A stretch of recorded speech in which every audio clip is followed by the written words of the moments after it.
लेना, गिरेगा नहीं। बाप ने समझाया, बेटा गाड़ी चला रहा था, धीरे धीरे कहीं गिरने की भी नौबत आई तो पिता ने उस गाड़ी को संभाल लिया, क्योंकि पीछे वो बैठा था। उसी तरह जब हम शिव को एक लोटा जल चढ़ाते हैं, श्री शिवाय नमस्तुभ्यम कहकर आगे बढ़ते जाते हैं, तो हमारा बाप शंकर भी हमारे साथ बैठकर पीछे पीछे चलता है। गिरने नहीं देता, वो गिरने नहीं देता। आप चलिए, अपनी गाड़ी चलाते रहो, अपना आगे बढ़ने का प्रयास करते रहो, वो पीछे बैठा बैठा आपको बढ़ाता रहेगा। क्यों चिंता करते हो, क्यों टेंशन लेते हो, क्यों चिंता करना, क्यों टेंशन लेना। चिंता से ग्रसित ना हो। अलमारी को खाली करो तो दूसरा कपड़ा रखाएगा, डब्बों को खाली करो तो दूसरा मसाला बोलो बोलो बोलो भराएगा। मन को थोड़ा सा खाली करो तो शिव नाम अंदर भरा। थोड़ा खाली कहा, क्या चंद्र की काया ठीक होगी? क्यों नहीं होगी? क्या चंद्र का रोग मिट जाएगा? क्यों नहीं मिटेगा? क्यों नहीं मिटेगा? पर कब? जब वो पूर्ण मुझ पर भरोसा कर, पूर्ण विश्वास कर।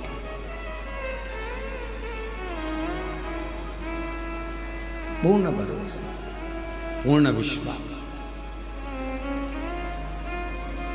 बोले बाबा तेरे सिवा कोई मुझे भाता नहीं। मेरी दृष्टि में चलते चलते भी कोई ओटला दिखता है, कोई चबूतरा दिखता है तो ऐसा लगता है शिव बैठा है। पति बाद में कहता है क्यों हाथ जोड़ रही है, गाड़ी पे बैठे बैठे 4 घंटे से बैठी है, 4 घंटे से मेरे साथ चल। कई माताएं बस में छत्तीसगढ़ से निकली होंगी। दामोदर प्रसाद जी, आपके साथ बस में जब लोग आए होंगे ना, तो कई माता गाड़ी में अगर कोई स्थान दिख गया, फिर कोई दिख गया, फिर कोई दिख गया, और इतने में पास में पति बैठा था। क्या कर रही, पागल हो गई है, ये बार बार हाथ क्यों जोड़ रही? शंकर जी।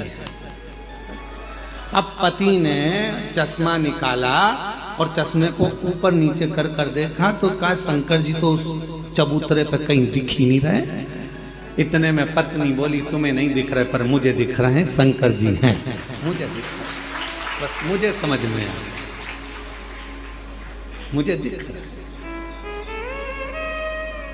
कई माताओं की आदत मोटरसाइकिल पे जा रही पति के साथ, तो चौराया दिख गया, कोई मंदिर दिख गया, प्रणाम करा, शिव जी हैं। अब पति को लगा कि मालूम नहीं किसको प्रणाम कर ना। दिल, हृदय शिव से जुड़ा हुआ है। हृदय शंकर से जुड़ा, और जब ये दिल, ये हृदय जो परमात्मा से जुड़ा हुआ है, परमात्मा से लगा हुआ है, वो हर जगह पर, प्रत्येक स्थान पर वो शिव को देखता है, वो शंकर को देखता है। प्रत्येक और मेरे भोले तेरा सहारा है, मेरे भोले तेरा सहारा है, मेरी नैया का तू किनारा है, मेरी नैया का तू किनारा है, मेरे बाबा तुझे पुकारा है, मेरे बाबा तुझे पुकारा है, मेरी नैया का तू किनारा है, मेरी नैया का तू किनारा है। मैं तुझ पर आश्चर्य हो जाऊं, तुझ पर अपनी मेहनत, अपना परिश्रम, अपना संघर्ष और शंकर पर करा विश्वास तुम्हें तुम्हारी मंजिल तक लेकर जरूर जाए, जरूर। महाराज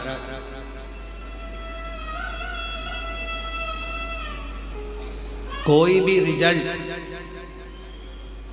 ये तय नहीं करता कि तुम्हारा आने वाला भविष्य कैसा होगा, फ्यूचर कैसा होगा। कोई भी रिजल्ट ये तय नहीं करता कि आने वाला तुम्हारा फ्यूचर कैसा होगा, तुम्हारा आने वाला भविष्य कैसा होगा, तुम्हारा आने वाला समय कैसा होगा।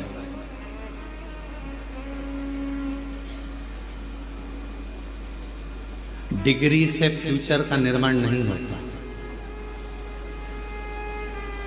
एमबीए करे हुए, बीबीए करे हुए, इंजीनियरिंग करे हुए, बीएससी करे हुए, एमएससी करे हुए, बड़े बड़े डिग्रियां धारण करे हुए भी आज रोडों पर घूम रहे हैं।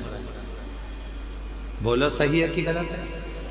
अपने मोहल्ले में जाकर देखना, इंजीनियरिंग करे हुए, बीबीए करे हुए, एमबीए करे हुए, बीएससी करे हुए, एमएससी करे हुए, ये करे हुए, वो करे हुए, इसका डिप्लोमा, उसका डिप्लोमा, इसकी डिग्री, उसकी डिग्री। डिग्री रिजल्ट तुम्हारे फ्यूचर को निश्चित नहीं कर सकता। तुम्हारे फ्यूचर को, तुम्हारे आने वाले भविष्य को कोई डिग्री निश्चित नहीं करेगी। केवल तुम्हारा विश्वास और तुम्हारी मेहनत अच्छी अच्छी डिग्री को सामने लाकर रख देते हैं। तुम्हारे भविष्य को, तुम्हारे फ्यूचर को निश्चित कर सकता है तुम्हारा किया गया मेहनत, तुम्हारा किया गया विश्वास, तुम्हारा किया गया परिश्रम।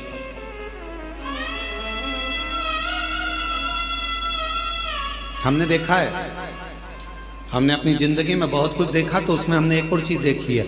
हमने देखा कि किसी हमारे इंदौर में ही एक बहुत बड़े सेठ थे, बहुत से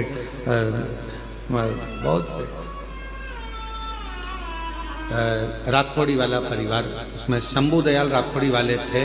अब तो वो नहीं है मृत्युलोक में। तो हमने उनको देखा, हमने एक बार उनसे पूछ लिया, क्यों बाबूजी कहाँ तक पढ़ाई करे हो? बाबूजी बोले 5वीं तक। हमने कहा 5वीं तक? हाँ। उनके आगे इतनी मल्टियां बना देते थे वो, इतने बड़े बड़े कॉलोनियां काट देते थे, इतना इतना पेट्रोल पंप, इतनी गाड़ियां, इतने डंपर, इतनी जेसीबी, कम से कम 200, 250, 500 डंपर जेसीबियां, कम से कम 15, 20 बड़े बड़ी मशीनें, बड़े बड़े प्लाट, बड़े बड़े बिल्डिंगें। तो वो इंजीनियर भी आते थे तो उनके पास में आकर बैठते थे और बाबूजी नक्शा बना देते थे उनके सामने कि ये नक्शा ऐसा बनेगा, और इंजीनियर को देखना पड़ता था कि बताओ ये नक्शा सही है कि गलत। तब इंजीनियर कहते थे आपने जो बनाया बिल्कुल सत्य। 5वीं तक पढ़े थे।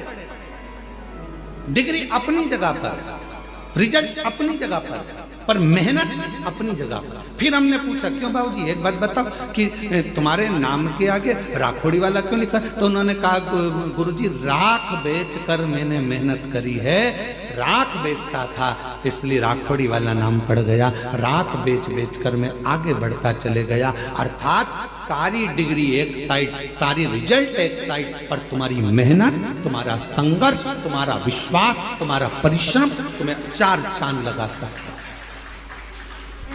अब तुमने डिग्री तो ले ली, इंजीनियरिंग की डिग्री तो ले ली, एमबीए की डिग्री ले ली, बीबीए की डिग्री ले ली सारी, पर तुम्हारी मेहनत ही नहीं है, तुम्हारा परिश्रम ही नहीं है, तुम्हारी मालूम पड़े तुम्हारा विश्वास ही नहीं है, तुम कुछ करना ही नहीं चाहते। मेरे पास फाइल लगी है, मैंने इतना पढ़ाई करी, मैंने इतनी डिग्री ली, मैंने इतने डिग्री कब काम आएगी? जब तुम्हारी मेहनत होगी, जब तुम्हारा संघर्ष होगा, जब तुम्हारा परिश्रम होगा, तब वो डिग्री काम करती, तब वो डिग्री सामने आए, फिर उसका फल। हम मेहनत करें ही ना और विचार करें कि मेरे पास सब रखा है, अब तो मेरी जॉब लगना चाहिए, तो जॉब लगने के लिए भी तो मेहनत करना पड़ेगी। जॉब लगने के लिए भी तो तुम्हें परिश्रम करना पड़ेगा, थोड़ा मेहनत करना पड़ेगा, थोड़ा संघर्ष करना पड़ेगा। और मैंने तेरे ही भरो, खाली कर दो तो उसमें नया कपड़ा भरा जाए, थोड़ा मसालदानी खाली कर दो तो उसमें नया मसाला भरा जाए, थोड़ा सा गोदाम खाली कर दो तो उसमें नया धान भरा जाए, थोड़ा गोदाम खाली कर दो तो नई सोयाबीन गेहूं भरा जाए। उसी तरह थोड़ा इस मन को भीतर से खाली कर दो तो उसमें यीशु महापुराण की कथा भरा जाए और तुम्हारी जिंदगी सार्थक जीवन की सार्थकता है। थोड़ा खाली है, थोड़ा खाली।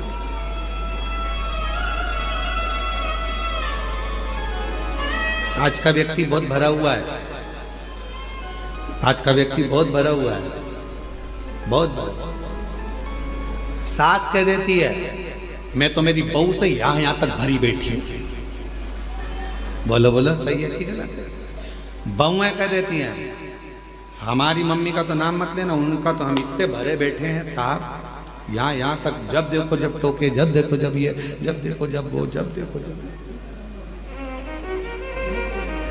भरे बैठे। ननन कह देती है हाँ हम बहुत भरे बैठे हैं, हम हमसे मत पूछो, हमारी भाभी हमारे को कैसा स्वभाव। भाभी कहती है हमारी ननन का हमसे मत पूछो, हम भरे बैठे। सब एक दूसरे से भरे, भाई भाई के लिए कह रहा है। हम जानते हैं हमारे भाई को, हम सब भरे बैठे, हमसे फालतू बात मत कर। हमको सब जानते हैं, सब भरे बैठे। चेला गुरु से, गुरु चेले से, भाई भाई से, बहन भाई से, पति पत्नी से, पत्नी पति से, सब सब सब बैठे, हमसे मत करो। सब भरे हैं। निवेदन है इस भरे रहने से काम नहीं चलेगा, अंदर से थोड़ा सा जो अंदर कचरा, तुम ये सब बात जान दो, तुम और सरल भाषा से समझो। अपना मोबाइल में बहुत सारे मैसेज आते रहे, बहुत सारे वीडियो आते रहे, बहुत सारे चित्र आते रहे, तुम्हारा मोबाइल भरा जाएगा तो फिर वो धीरे धीरे हैंग मारने लगेगा। बोलो बोलो, सही है कि गलत? चलता ही नहीं।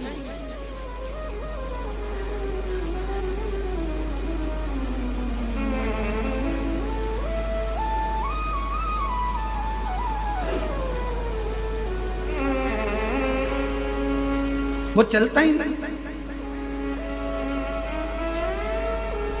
जब देखो जब वो हैंग मार जा, जब देखो जब फिर लेके बैठ गए, देख तो रहे ये चल नहीं रहा, ये चल नहीं रहा, चल ही नहीं रहा। फिर किसी को दिखाया, देखना तो कहा इसमें पूरी भरा गई, वो क्या भरा गई? मेमोरी है, मेमोरी बोलते हैं, मेमोरी पूरी भरा चुकी है, इसको खाली करो नहीं तो चलेगा नहीं। फिर बैठे बैठे डिलीट मार रहा है, और डिलीट करते करते करते करते करते करते जब मोबाइल के 25, 50, 100, 150, 2000 मैसेज डिलीट हो गए, मोबाइल अपने आप चलने लगा, धड़ धड़ चलने लगा। बस आपको भी अगर जिंदगी में अच्छे चलते रहना है तो अपने माइंड में, अपने बुद्धि में जो तुमने बहुत सारा ना जाने इसने ये कह दिया, उसने वो कह दिया, उसने ऐसा कर दिया, उसने वैसा कर दिया, ये जो अंदर भर के रखे हो ना, ये धीरे धीरे डिलीट करना प्रारंभ करो तो मेमोरी एकदम क्लीन होगी, तो भगवान शिव उसके अंदर प्रवेश करेगा और जीवन अच्छे से भर कर रखा। बोल बम का नारा है, सारी समस्या का हल श्री शिवाय। तो ये थोड़ा डिलीट करना प्रारंभ करो, बहुत सारा नहीं। किसी ने कुछ कहा, भगवान ने 2 कान काहे के लिए दिए हैं? कथा सुनना तो दोनों कान से सुनना, अंदर भर लेना, और अगर फालतू की बात आए तो इधर से सुनो, इधर से निकाल।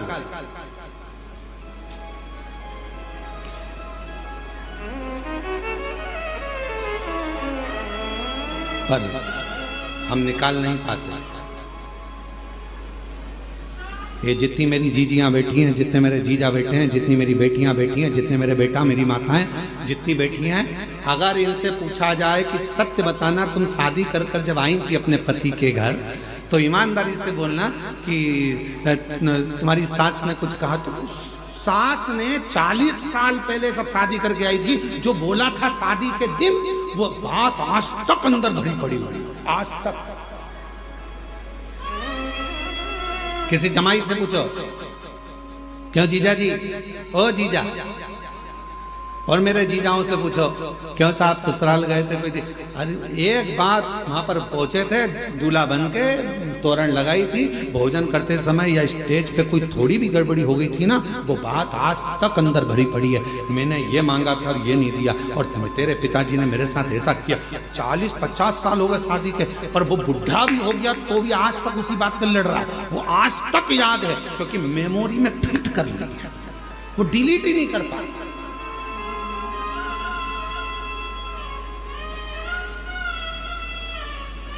वो डिलीट ही नहीं हो रही, अंदर फिट हो गई वो बात, अब मिटती नहीं है। कभी कभी याद आ जाती है तो बहू कह देती है हमारी सास ने तो ऐसा करा था, हम वो याद अभी तक रखी, उसमें से डिलीट नहीं हो रहे। और निवेदन है, अच्छी लाइफ जीना है, अपनी जिंदगी को बड़ा खुश होकर जीना है, और बड़ी एकदम फाइन लाइफ जीने के लिए, एकदम मस्त लाइफ जीने के लिए आपको अपने पुरानी बातों को, जो हो चुका है, किसी ने गलत कर दिया, अच्छा करा, जो करा, पुरानी बातों को भूल जाओ और नई जिंदगी जीने का प्रयास करो, एकदम अच्छी जिंदगी जियो।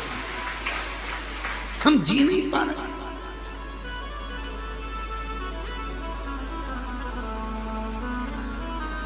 अभी 1 महीने पहले की बात है, एक माता जी यहाँ पर बैठी हुई थी गौशाला के सामने होटले पर। 3 दिन हो गए थे उनको। 3 दिन तो हमने समिति के लोगों से कहा जरा मालूम करो क्यों आई हैं, और यहाँ आकर बैठती और भजन करती, तो पूछो जरा कैसे आना हुआ। तो माला लेके बैठी थी, तो उन्होंने उनको तो नहीं बताया। फिर हम गए गौ माता के पास में गौशाला घूमने, तो हमने पूछ लिया ओ जी कहाँ से आई हो? तो उसने बताया हम यहाँ से आए। हमने कहा 3 दिन से तुम यहीं हो? हाँ गुरु जी। क्यों बैठी हो?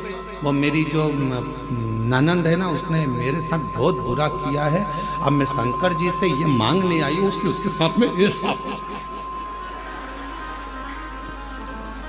फिर हमने उसके पास में हम भी बैठे और हमने बैठकर उसको कहा जी एक बात बता, अपना वरदान भगवान देने के लिए आए और तू दूसरे के लिए बुरा मांगे, उससे अच्छा है भोलेनाथ जी से यहाँ आई है तो मांग कि मेरे जीवन में इतना खुशियां देना कि जो मुझसे जल रहा है वो और जलता रहे और मैं आगे बढ़ता रहूं।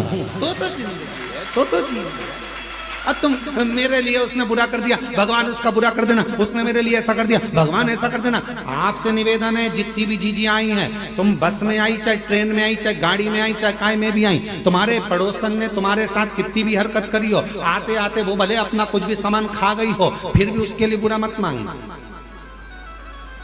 कितना भी किसी से झगड़ा हो जाए, कुबरेश्वर धाम आए हो, किसी के लिए बुरा मत मांगना, अपने लिए मांगना। हे बाबा इतनी कृपा करना, मैंने सुना है कि तू रंग को भी राजा बना देता है, तेरे दरवाजे पर आई हूं, मेरी झोली सार कर प्रणाम करती हूँ, मुझे भी तू बहुत दे दे, अपने लिए मांगो। अब ये क्या, उसने बुरा कर दिया, उसने बुरा कर दिया, हम उसके लिए मांग रहे, उसने ऐसा कर दिया, हम उसके लिए, किसी के लिए मत मांगो। इतना टाइम बर्बाद ही मत करो, इतना समय बर्बाद करने का समय नहीं अपने पास में कि अपन किसी के लिए बुरा मांगे।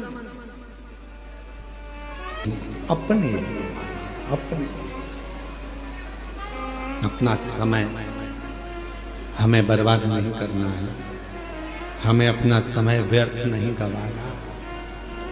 जो दिया परमात्मा ने उसको श्रेष्ठ बनाया। पार्वती जी कह रही हैं क्या चंद्र का काया का रोग मिटेगा? मिटेगा।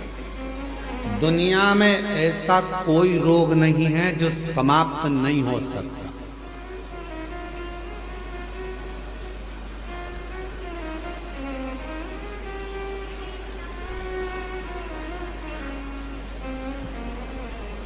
दुनिया में ऐसा कोई रोग नहीं है जो समाप्त नहीं हो सकता। ऐसा कोई पेपर, एक ऐसा कोई क्वेश्चन नहीं है जिसका हल नहीं है। ऐसा कोई प्रश्न नहीं है जिसका कोई उत्तर नहीं होगा।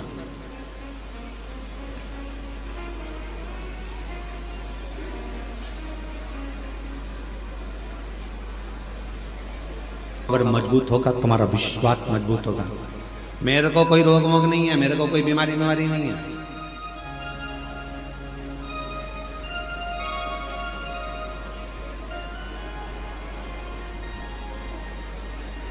कई बार हम ठीक होते हैं, हम बहुत ठीक रहते हैं, कई बार हम बिल्कुल ठीक रहते हैं, पर ये कई कार्यकर्ता जो हमारे धाम के हैं ना, वो जब किसी से नहीं मिलाना होता है तो जाकर के गुरु जी की तबीयत खराब, हो गया कल्याण। अब जब हम एकदम निकल के बाहर आ गए थोड़ी 2 घंटे बाद, और वही व्यक्ति मिल गया, गुरुजी आपको क्या हो गया था? हमने